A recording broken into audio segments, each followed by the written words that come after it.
Bismillahirrahmanirrahim. Assalamualaikum warahmatullahi wabarakatuh. Selamat sejahtera. Alhamdulillah kita bertemu lagi bulan Ramadan ini untuk perkongsian ilmu, tips sukses dan juga bermotivasi serta berkonsisten untuk menulis tesis dan artikel jurnal level 2. Kita dah 15 Ramadan. Okey, topik hari ini adalah masih dalam bab kajian literatur. Komponen utama dalam menulis literature review. Okey, dalam level 1 saya bawa satu pendekatan nama dia piramid terbalik. Jadi kita nak advance pada yang kat situ. Dalam level 1 saya ada jelaskan ini part yang penting benda yang penting. Ada 4 bahagian yang penting. 3 bahagian penting lah. Dia ada intro, conclusion, itu bahagian bawah sekali. Bahagian yang terpenting adalah menjawab research question. Kedua terpenting adalah sejauh mana kita menemukan dan sama penting lah sebenarnya menemukan pemoleh ubah, konstruk tema plus kita punya teori dan konsep. Detail boleh rujuk pada siri level 1 yang saya telah kongsikan di WhatsApp group untuk 30 Ramadan tahun lepas 2021. Ada 30 siri, ada video dan slide, boleh refer di refer maklumat itu di grup WhatsApp. Okey. Jadi hari ini kita nak extend komponen utama penulisan literature review dari segi konteks, saya bracket tu piramid terbalik. Jadi kandungan literature review ini seterusnya dapat membantu dan membincangkan metod analisis dapatan perbincangan sumbangan. Kan pusing-pusing balik, sebenarnya kalau you tengok balik siri literature review ni, saya akan terus bagi tahu dan berulang-ulang bagi tahu bahawa literature review ni memang kita bekalkan kepada bab metodologi, analisis dapatan, dan kita memang tahu bahawa nak menulis literature review ni memang berpandukan objektif, research question dan hipotesis. Dan kita tahu bahawa literature review ni di hujung nanti output dia akan keluar kita punya potensi atau research gap dan juga kerangka. Jadi itulah formula dia. Jadi kat sini saya melihatkan dari segi pelbagai aspek. Kita dah cover tentang kenapa tujuan dan kepentingan dalam literature review. Kemudian kita dah tanya dah macam mana nak buat penulisan perbincangan dalam literature review yang baik. Kita dah cover dah asas ilmu. Kita dah cover dah macam mana kerangka teori, kerangka konsep dan kerangka kajian. Okey, kemudian kita dah beritahu dah bagaimana nak menulis literature review untuk menjawab setiap objektif, question dan hipotesis dalam membekalkan maklumat dan sokongan. Dan hari ini cerita tentang komponen utama penulisan literature review dalam konteks piramid terbalik. Okey, yang pertama kita kena tahu dalam literature review ni ada part teori utama, konsep dan sokongan. Yang kedua, pemoleh ubah utama ataupun pemoleh ubah atau tema. Okey. Yang ketiga, perbincangan kajian, empirical dan juga industri. Industri itu maksudnya saya nak ambil dalam konteks luar academics. Okey, kelompokan kajian dan kerangka. Ini yang kita bincang. Sepanjang penulisan literature review, inilah tema-tema kita yang telah dikhususkan dalam satu siri Ramadan. Okey. Jadi kalau tanya saya lah, semua penting lah.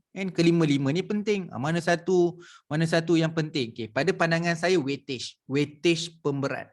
Jadi cuma kalau hilang satu tak lengkap. Dia kata walaupun dia penting, kalau hilang satu dia tak lengkap. Dia ada 5 kan?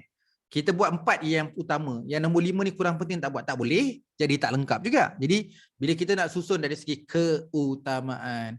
Keutamaan yang paling penting adalah yang tengah-tengah tu. Perbincangan, kajian empirikal dan industri. Bagi saya itu yang membezakan penyelidikan tesis, grant ataupun artikel dengan sumber-sumber penerbitan yang lain.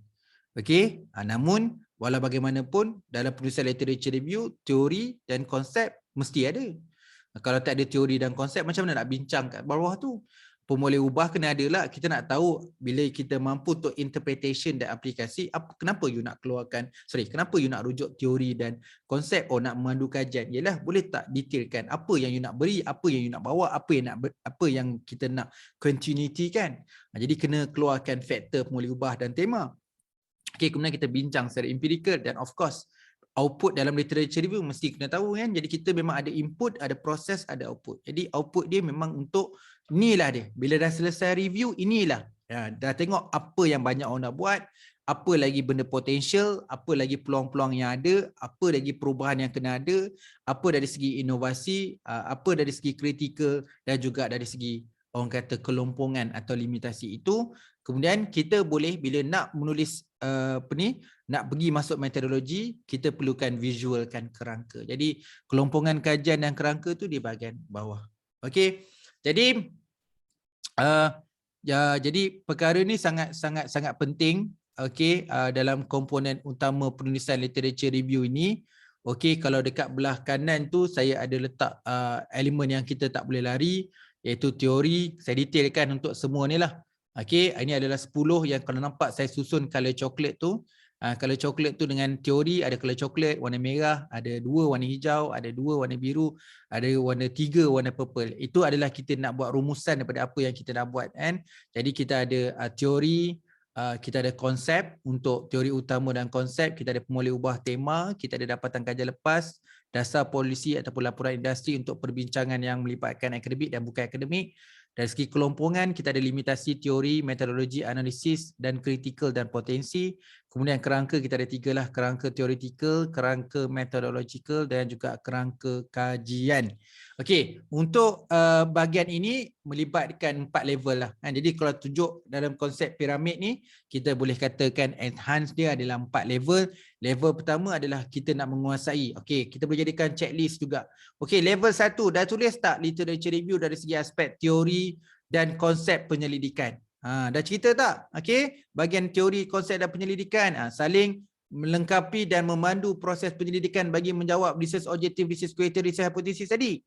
Jadi okey, kita make sure dalam penulisan literature review kita dah membincangkan tahap 1 iaitu teori dan konsep penyelidikan yang melibatkan perkara teori utama yang memandu penyelidikan dan disokong oleh konsep, beberapa konsep yang saling melengkapi dalam memandu proses penyelidikan bagi menjawab research objektif, research question dan research hypothesis.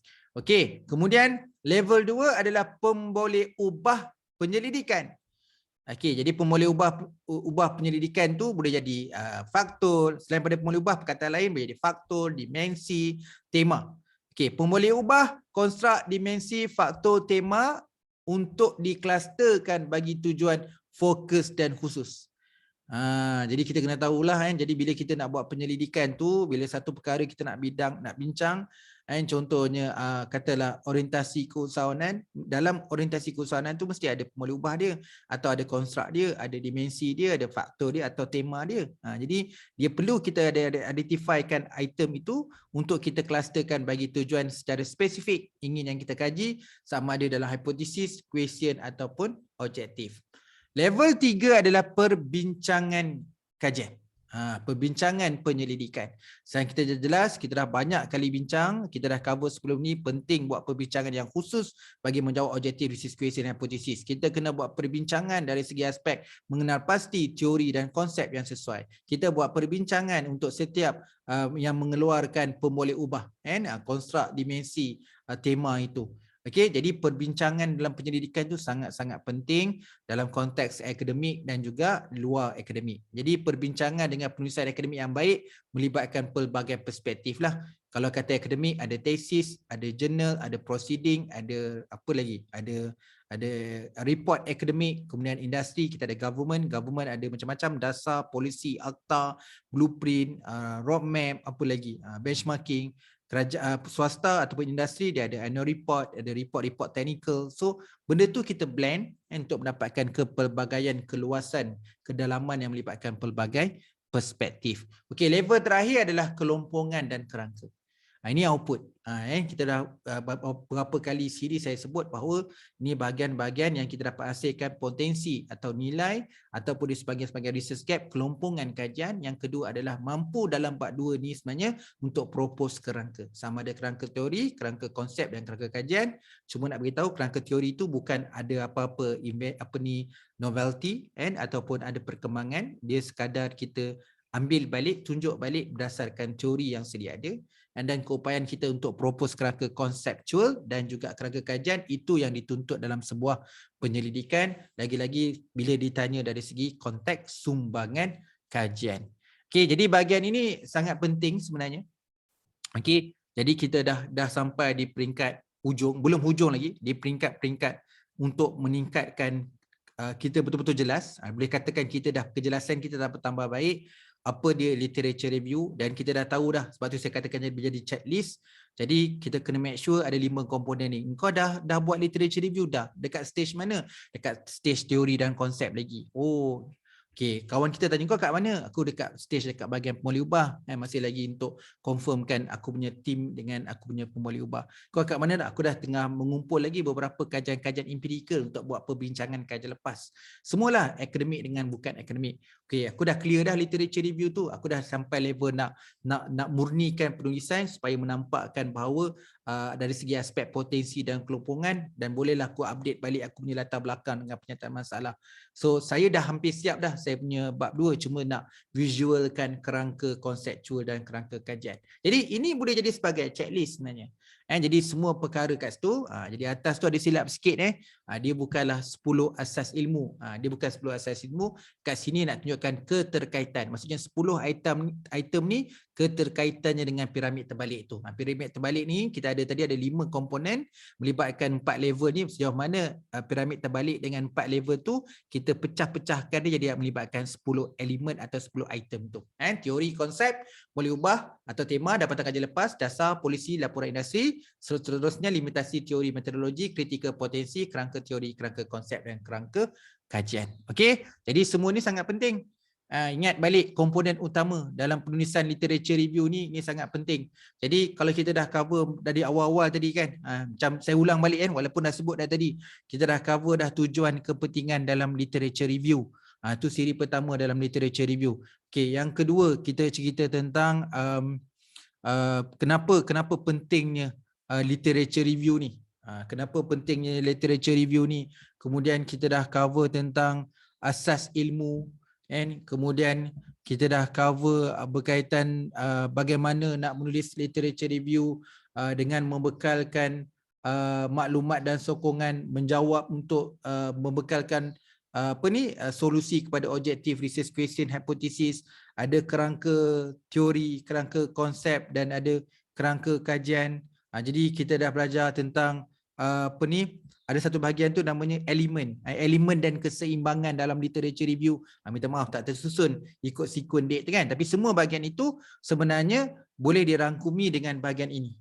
Jadi apa yang kita buat dalam literature review tak ada lain adalah konteks level 1 teori dan konsep, level 2 tentang pemoleh ubah atau tema, yang ketiga adalah tentang perbincangan kajian, perbincangan empirikal, perbincangan yang meluas dan mendalam dalam konteks akademik dan bukan akademik.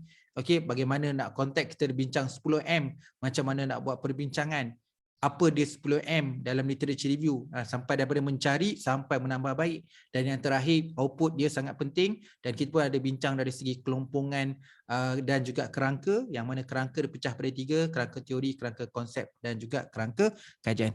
Okey, semoga slide ini dan juga ilmu ini bermanfaat. Mohon maaf atas kesilapan dan kekurangan dalam menyampaikan ilmu ini. Okey, dan seterusnya kita akan membincangkan beberapa perkara lain. Ini dah sampai perkara-perkara hujung, iaitu saya nak bincangkan dari segi outline. Okey, insya-Allah ada satu perkongsian yang special juga bagi saya, yang mana saya nak tunjukkan macam mana kita boleh mengurus masa dan buat kaitan antara masa dan menulis. Kan kita punya tema menulis kan. Jadi sejauh mana kita merancang dari segi masa, dari tempoh sehari hingga ke 3 tahun, bagaimana dari segi output, tesis bila output penulisan lah, dari segi muka suratnya. Okay, kita jumpa lagi untuk siri akan datang. Assalamualaikum dan selamat sejahtera.